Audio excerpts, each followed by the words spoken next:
안녕하세요. 책을 통해서 여러분들의 꿈을 실현해 드리는 꿈꾸는 책방입니다. 오늘의 책 처방은요. 7살 된 아이를 가진 어머니께서 아이들이 왜 그런 행동을 하는지 모르겠다. 아이가 엄마를 괴롭히기 위해서 저런 행동을 하는 것 같다. 도대체 애 마음을 모르겠다. 이런 이야기를 했어요. 그래서 제가 그분께 이 책을 추천해 드렸습니다. 네, 제목은요. 우리 아이 속마음입니다.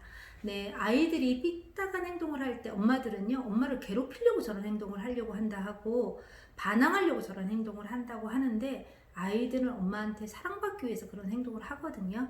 아니면 마음이 너무 아파서, 엄마 제발 나 좀 봐줘요. 나 너무 아파서 견디기가 힘들어요. 하는 거를 삐딱한 행동으로 나타내고 있거든요.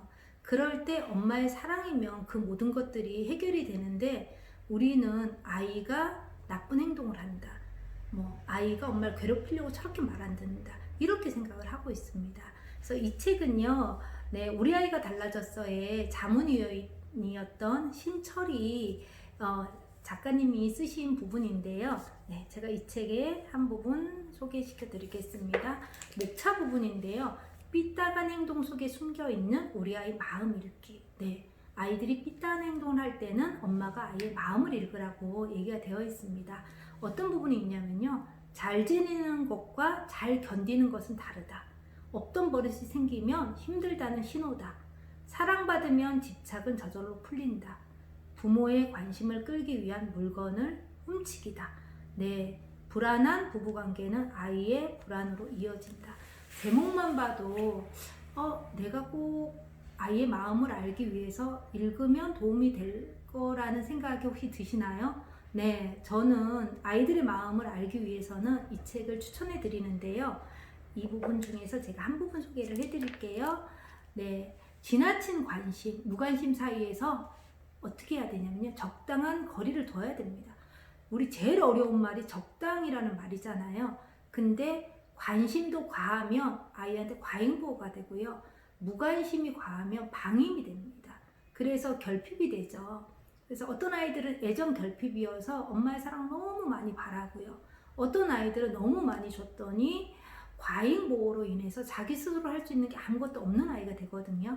그래서 적당한 거리를 두라고 이야기를 합니다. 반보만 물러난 부모가 독립적인 아이를 만든다고 이야기를 하는데요. 엄마가 평생 아이를 따라다니며 챙겨줄 수 있는지를 생각해 보라고 얘기를 해요.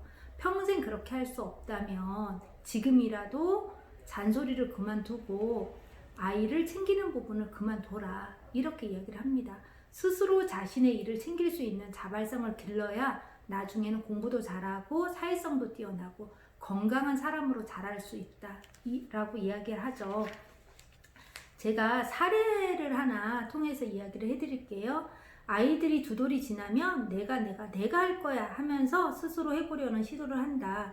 그러한 경험을 토대로 아이들은 자율성이 형성되기 시작한다. 그러나 부모가 이때 못하게 되고 못하게 하거나 도와주며 스스로 하려는 것을 박탈하게 돼서 아이들은 자율성 대신 의존성만 가지게 된다. 저도 이런 경험이 있는데요. 아이가 24개월이 지나니까 저희 집이 약간 복층으로 되어 있었던 집인데 계단을 혼자 막 이렇게 올라가는 거예요, 걸어서. 근데 그 계단이 나무 계단이었고 넘어지면 굉장히 위험한 계단이었거든요. 그래서 제가 아이를 저 위에 올라가고 싶어서 저렇구나 생각을 하고 안아서 제가 번쩍 위에까지 올려줬어요. 그랬더니 아이가 막 울면서 내가 할 거야 이렇게 하는 거예요. 그러면서 이제 저는 알게 됐죠. 그때 아이가 지금 저 위에 올라가고 싶은 거는 자기 스스로 한 계단 한 계단 올라가서 내가 저 위에까지 올라가 보고 싶은 게 어쩌면 아이의 욕구였었거든요. 근데 저는 그걸 생각하지 않고 엄마가 쉽게 해줄게. 엄마가 한 번에 흉 하고 올라가게 해줄게. 이렇게 했던 거예요. 제가 그렇게 행동을 계속 했다면 아이의 자율성은 박탈이 되었겠죠. 네. 아이는 홀로서기를 돕기 위해서 엄마는 차츰차츰 아이에게 손을 떼야 합니다. 물론 너무 일찍부터 독립심을 강조하게 되면 이거는 바람직하지 않지만 아이를 잘 지켜보면서 한 단계 한 단계 도전하게 해야 아이는 스스로 독립심을 키워지고 자발성이 생긴다. 아이의 오존성은 신변 처리뿐만 아니라 생활 전반에 걸쳐 부모의 과잉 보호 태도를 고칠 때 비로소 해결된다고 이야기를 합니다. 우리 어떤 게 쉬우세요?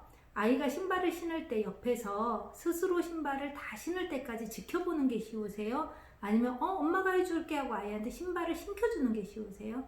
네, 아이한테 신발을 신겨주는 게 훨씬 쉽죠. 어렸을 때는 엄마가 다 이렇게 해주다가 어느 나이가 되면 아이한테 이제 너 유치원생이 됐는데 초등학교 갈 때 됐는데 너가 알아서 해야지, 스스로 해야지 이렇게 한다면 아이는 스스로 하기가 굉장히 어렵거든요. 그래서 자율성과 어떤 독립성 이런 거, 또 엄마가 도와주는 부분, 이 부분을 여러분들께서 중간에 적당히 잘 하시기를 바랍니다. 자, 이 책에는요 사례가 굉장히 많이 나와 있는데요, 저는 이 책의 아까 한 부분만 이야기를 드렸는데요, 우리 아이들의 속마음이 알고 싶다면 저는 이 책 추천드립니다. 아이들의 속마음도 아시고 아이들이 잘 자랄 수 있도록 도와주는 그런 현명한 엄마가 되시기를 바랍니다. 네, 감사합니다.